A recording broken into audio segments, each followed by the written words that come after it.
In this video, I'm going to share with you how to get serious sponsorships for TikTok, Instagram, and even YouTube. So you're creating content on social media and you're open to the idea of sponsorships. You hear people talk about them all the time, how businesses, brands, companies pay them to promote their products, and you're like, I want a piece of this. And you've probably heard that they are a great source of income, right? But in reality, all you're getting is those, hey girly, I love your feed. Your profile is so great. We'd love to collab DMs and brands pitching you to pay for their products at a discount. Now you're starting to wonder if sponsorships are even real. Are they this elusive like unicorn in the space? Do influencers or businesses actually make money from sponsorships? In this video, I am going to share with you six major things you need to know about sponsorships, if they're even a legit thing, and more importantly, at the end of this video, I'm going to share with you how to make sponsorships a serious part of your income. Let's cue that intro and dive on in.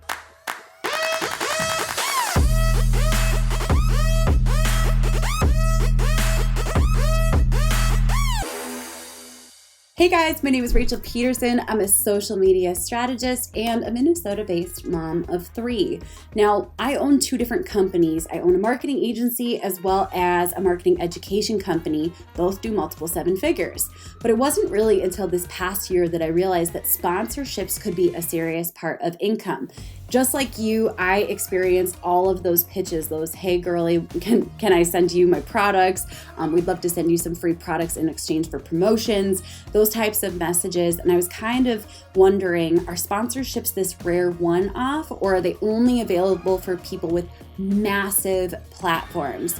And once in a while, we would secure an occasional, $100 or $200 sponsorship.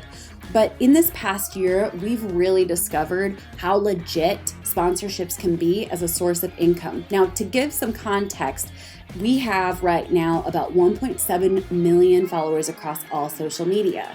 But a year ago, we had about 600,000 combined, and already the big opportunities were coming in from companies such as FabFitFun, American Express, and tons of software that we absolutely love. But we weren't quite sure if this could be a real sustainable income source for our business. But we were open to it. So I'm going to share with you the things that we've learned, more importantly, some of the biggest mistakes that we've made and what you can learn from those in 6 really powerful tips that are going to support you as you build up your sponsorship income. First thing that I want to share with you is that you don't need a big following to get sponsorships. Now, does it help to have a decent following to get sponsorships? Yes, absolutely. It never hurts. But the truth is, what brands and businesses are looking for is somebody who influences a group of people.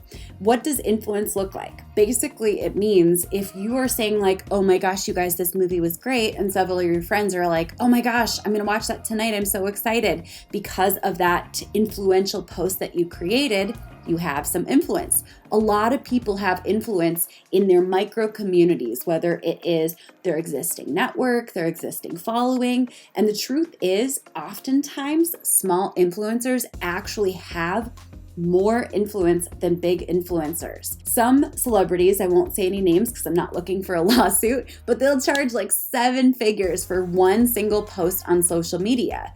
And oftentimes brands and businesses will take out loans to make it happen. But the truth is, because their audience has gotten so big and they've done so many promotions over time, their influence has actually been diluted quite a bit. So when you're a small influencer, you are actually in this sweet spot where you can actually approach brands and let them know, hey, listen, I have influence over this type of group of people.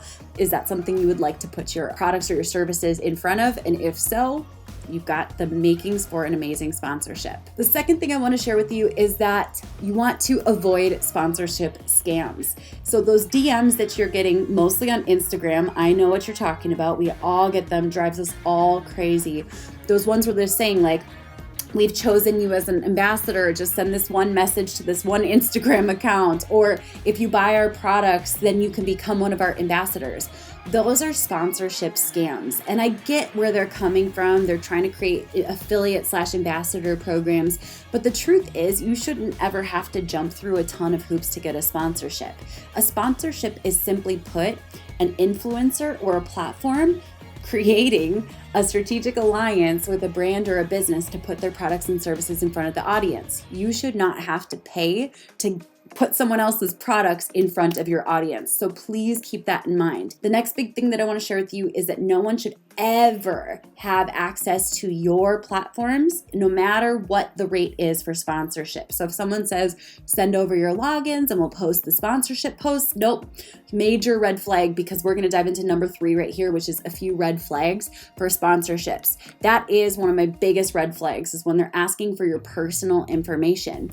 Now, there is some information that is necessary for sponsorships at times, but generally speaking, that's going to come down the road with bigger sponsorships. They may ask for your EIN number or for your post address, but truth be told, they shouldn't be asking for your passport, pictures of your ID, your home address, your birth date, your social security number, or your passwords to any platforms. I would also recommend taking a peek to see what other types of people they've created those influencer posts with. This is actually a really good way to see if this fits with your vibe. More often than not, I discover when I do a little research on the brands that are trying to pitch me for sponsorship that I don't like the brand's vibe and the influencer's vibe that they're working with. It doesn't align with exactly what I'm putting out there.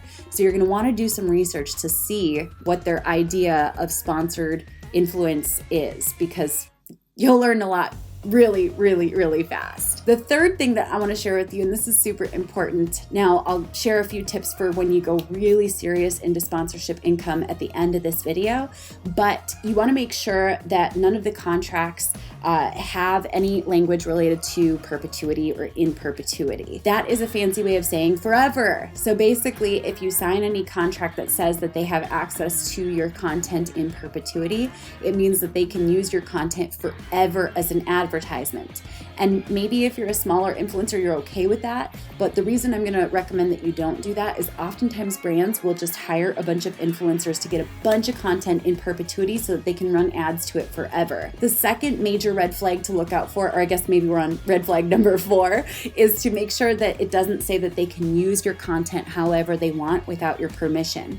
Otherwise, once again, they can use your content for ads. So if there's anything about licensing your content for 6 months, make sure you do bring in an attorney to make sure that you're not giving them free reign access to that content for 6 months to run ads anywhere that they want, because you have no idea where those ads could end up. Hint, hint. And tip number 5, and this is super important, is make sure that you are clear whether or not they own the content that you created. This is super important to protect your face, which is one of your biggest assets that you have. Tip number 6 or 7, and this is super important, is you have to decide whether or not you're comfortable with them sharing it on their platform. And if they are going to share it on their platform, make sure that it is clear that you get to be a part of the narrative and dictating how they're going to use it, so that you don't accidentally get put into a montage that's like mocking creators or influencers. It's not something that happens a ton, but it does happen enough that I have to share it. So let's dive on in to major tip number 4 that you need to know for this entire training. I'm going to give you some overall suggestions for pricing,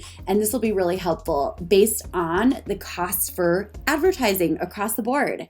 So generally speaking, a very cheap advertising platform is going to cost in per mil, which means reaching 1,000 people.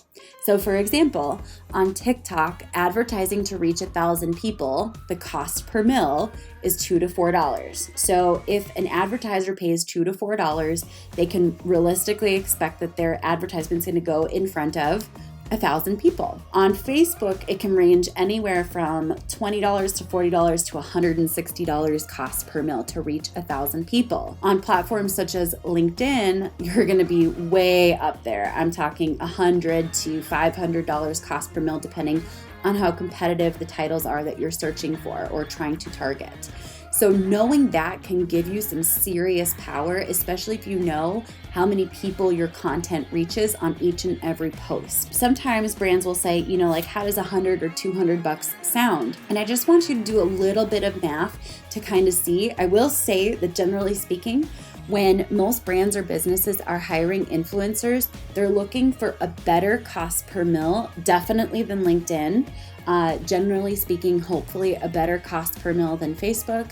And generally speaking, if they can get somewhere between the cost of TikTok and Facebook ads cost per mil, that's where you're going to see the most success. Now, as you calculate your cost per mil for reaching your audience, keep in mind that this is not the same as the number of followers that you have, but rather it's the number of people that each and every piece of content reaches individually. So that's just a helpful way to kind of do some of the math behind the scenes. So if each and every one of your Instagram posts reaches 1,000 people, you know realistically that you could probably charge $20, $40 per post. Now, you may say that seems really low. That number is going to be multiplied if you have quite a bit of influence with the audience that you reach. So if everything that you share is highly engaged with or reaches a specific niche down audience or an audience that really looks to you as the go-to expert, that's a good sign that you can charge multiple times the value. In the past, we used to charge a couple $100, then we went up to $500 per post, then we went up to $1,000 per post, and now today for a single post on one platform, we charge $6,500, but we do multiple month posts, which is kind of cool. So we get pretty decent deals. And suddenly sponsorships became a huge part of our income. And I really love it because I get to work with awesome brands and recommend them and get paid to do it. It's pretty cool. Number 5, realistic deliverables. Remember that even though there's this narrative inside each and every one of us that we have to do more, say more, deliver more in order to be worthy, that these brands oftentimes aren't looking for you to give them the entire, what do they say? Give you the entire farm for free?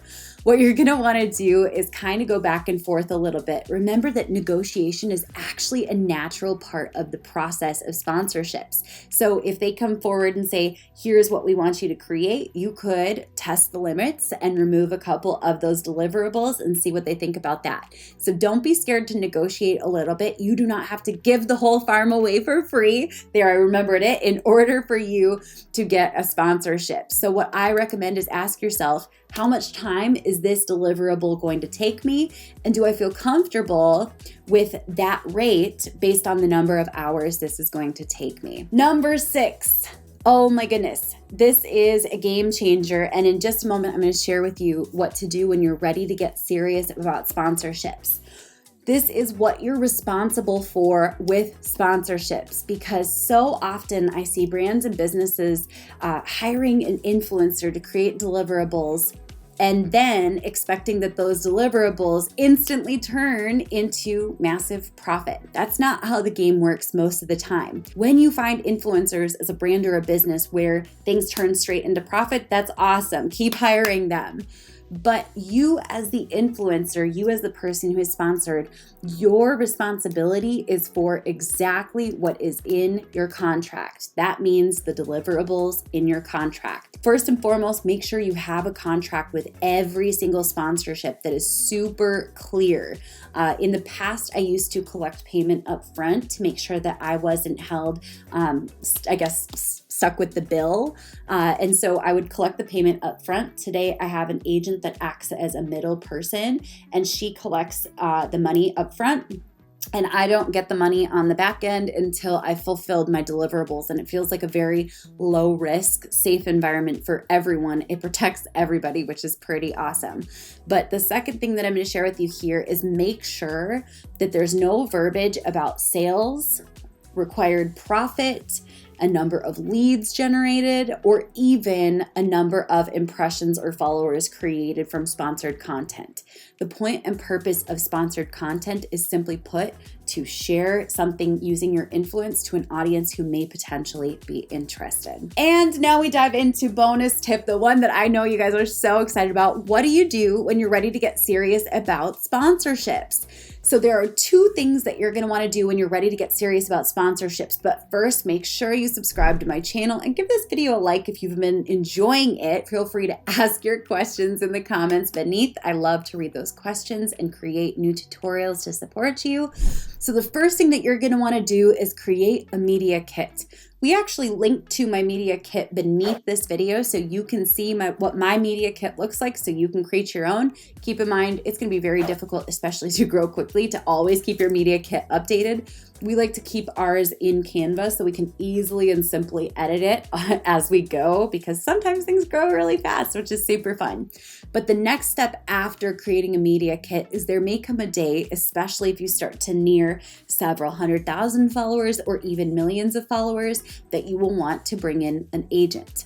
Now, a talent agent or a talent manager is really powerful because they do not charge you to work with you. They only charge you when they get you a deal. So they take a percentage of the deal so that when you win, they win. When they're winning, you're winning too. And truth be told, how you attract an amazing talent agent is by continually being visible, showing up in your expertise, and then just keep on creating content. I almost kind of have this belief that when you're serious, when the influencer is serious, the agent will appear. At least that's how it's been for me and a lot of people that I know. Agents are watching a lot more than you would think, especially on TikTok and Instagram. So don't ignore all of those messages from agents saying, hey, I could potentially be your future agent. But just remember that you shouldn't be paying them upfront. You should be paying them a percentage of the deals that they specifically close. I want to know from you guys, what do you want to learn about? Comment below and give me your questions. I will catch you guys later. Bye for now. Okay. Whew. And tip number, I think we're on 6 or 7. I'm getting lost here in these red flags.